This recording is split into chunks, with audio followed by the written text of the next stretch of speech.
Welcome to the Slop Temple. We pray this video helps. You start by protecting your data and narrowing causes. Back up your iPhone to iCloud or a computer, then confirm iOS is the latest version. Make sure you remove any case or screen protector to rule out pressure. Once done, perform a force restart.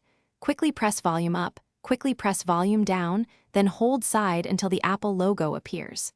This clears many temporary glitches if the ghosting persists. Move on to more detailed diagnostics and settings checks. Now you dig into software interactions and tests.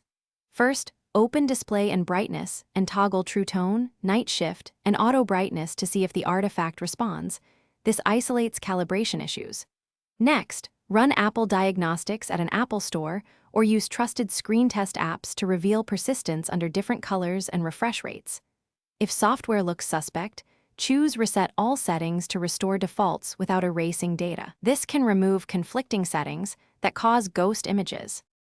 Finish by tackling firmware and hardware.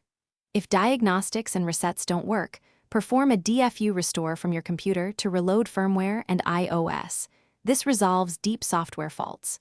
Should ghosting still occur after DFU, stop testing and book an appointment with Apple or an authorized repair to check the display assembly and connectors. Make sure to document when ghosting appears, take photos or video, and note triggers. This evidence speeds up repair decisions and helps technicians reproduce the issue quickly. Thanks for watching. Consider subscribing if we helped you.